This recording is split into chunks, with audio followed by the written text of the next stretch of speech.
What if I told you that Cole Palmer might be one of the perfect players for a Xabi Alonso system? Not just a good fit, not just he'd do all right, but a player who could genuinely explode into one of the most dangerous attacking midfielders in world football. We've already seen what Alonso did with Florian Wirtz at Bayer Leverkusen, turning him into a free-roaming creative force at the heart of everything. So the real question is, could Palmer be next? Let's break down exactly how Alonso's tactical system works, what makes Wirtz thrive in it, and why Palmer might actually unlock a whole new level in that same role. Xabi Alonso's system is built on structure, but also controlled chaos. At Bayer Leverkusen, he typically uses a flexible 3-4-2-1 or 3-2-5 in possession. On paper, it looks rigid. In reality, it's incredibly fluid.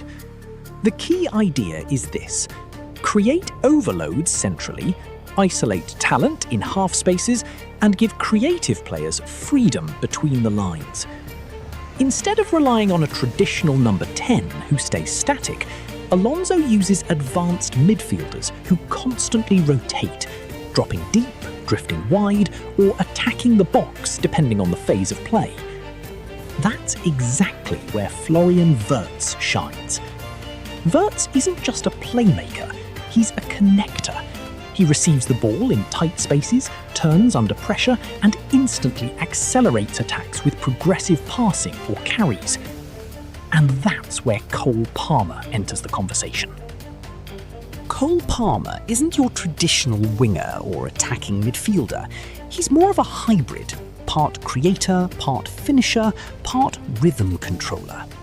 At Chelsea, we've seen him drop into midfield to dictate tempo, drift right to isolate defenders 1v1, play disguised through balls in tight spaces, and still arrive in the box to finish like a striker. What stands out most is his composure. Palmer doesn't rush decisions. He manipulates defenders with patience, almost like he's playing at a slower mental speed than everyone else. That trait is huge in a possession-heavy system like Alonso's, because in those systems, the game is not about speed of running, it's about speed of thinking, and Palmer is elite at that. Let's compare Florian Wirtz in Alonso's system to what Palmer could offer.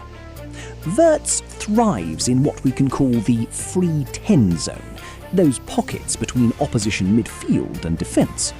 But he doesn't just stay there. He drops into midfield to help build up, moves wide to overload flanks, then darts centrally to create chances. Now, here's the key similarity with Palmer.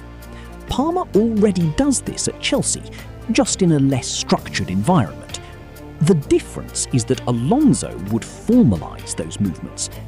Instead of Palmer improvising within chaos, he'd be given defined rotation patterns with midfield partners, structured half-space positioning, clear triggers for when to drift inside or stay wide, and constant passing options around him to sustain pressure. This is what made Wirtz so effective. He's never isolated, never static, and always supported by triangles. Now imagine Palmer in that environment, but with his finishing ability added on top. In an Alonso system, Palmer would most likely operate as one of the two advanced midfielders behind the striker, similar to Wirtz's role. But there's an interesting twist. Palmer could also be used as a right-sided inverted creator in a 3-2-5 shape during possession phases.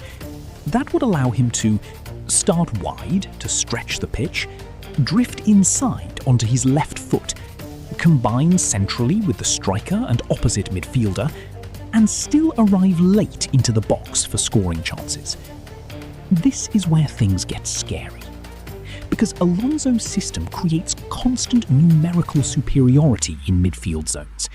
That means Palmer would almost never be in a 1v2 situation without support. Instead, he'd constantly be in 2v1 or 3v2 advantages. Exactly what he needs. Thank you for watching this video, and be on the lookout for more Chelsea videos very soon.